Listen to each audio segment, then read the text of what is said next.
আসসালামু আলাইকুম। দেখেন, পাকিস্তানকে রাষ্ট্র হিসেবে আমি খুব বেশি পছন্দ করি না, তবে পাকিস্তানের বেশ কিছু জিনিস আমি পছন্দ করি। অনেক ব্যক্তি আছেন তাদেরকেও পছন্দ করি। তার মধ্যে অন্যতম হচ্ছে ইমরান খান।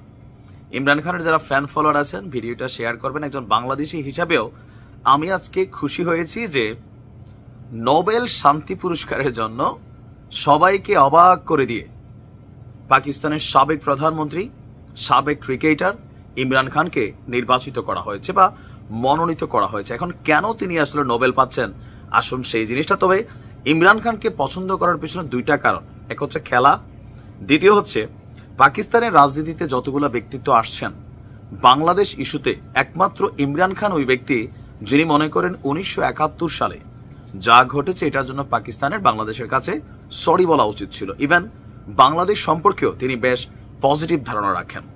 আসুন দেখি কেন তাকে নোবেল শান্তি পুরস্কারের জন্য মনোনীত করা হলো।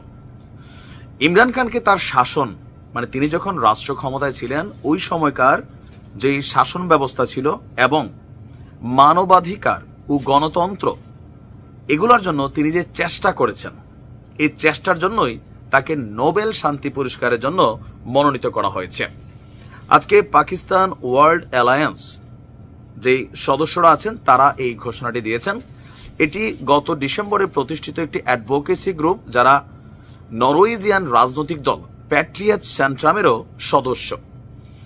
আমরা সামাজিক যোগাযোগ মাধ্যম গণমাধ্যমের সাথে দেখছি যে আপনার প্যাট্রিয়ট সেন্ট্রাম তারা বলছেন, আমরা আনন্দের সঙ্গে ঘোষণা করছি মনোনীত করার অধিকারী এমন একজনের সঙ্গে জোটবদ্ধ হয়ে আমরা পাকিস্তানের সাবেক প্রধানমন্ত্রী ইমরান খানকে মানবাধিকার ও গণতন্ত্র নিয়ে তার কাজের জন্য নোবেল শান্তি পুরস্কারের জন্য মনোনীত করছি।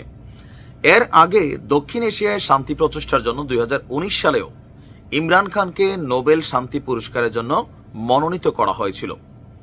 আর প্রতি বছর নরওয়েজিয়ান এই নোবেল কমিটি যারা আছেন তারা শত শত মনোনয়ন পায়।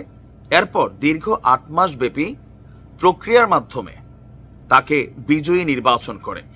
তো ইমরান খানের এবারের যেই দৌড়টা, আপনার এই নরওয়েজিয়ান কমিটিতে যারা কানেক্টেড আছেন সেন্ট্রাল যারা প্যাটার্নের বক্তব্য যে এবার ইমরান খান আপনার এই দৌড়ে অনেকটা এগিয়ে আছেন, এবং কি পাকিস্তানের পক্ষ থেকে প্লাস নরওয়েজিয়ান যে কমিটি আছেন তাদের বিশ্বস্ত সূত্রগুলো বলছে যে এবার তিনি শতভাগ এই নোবেল পুরস্কার পেতে যাচ্ছেন।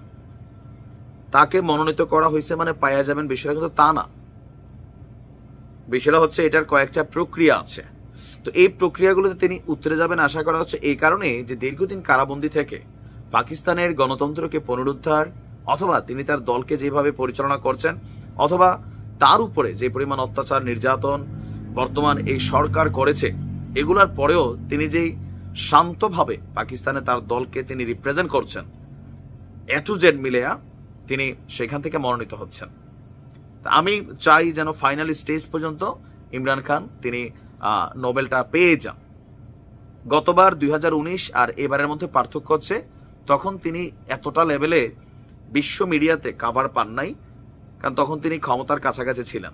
আর এখন তিনি ক্ষমতায় নাই, দীর্ঘ একটা লড়াই সংগ্রাম হচ্ছে, তার উপরে সরকারের নানান অ্যাক্টিভিটিস হচ্ছে, তার দলীয় কর্মীদের বিভিন্ন জিনিস গণমাধ্যমে আসছে, বিশ্ব মিডিয়া দেখছে, সকল কিছু মিলিয়ে আশা করি তিনি ফাইনালি এটা পেয়ে যাবেন। ভালো থাকুন।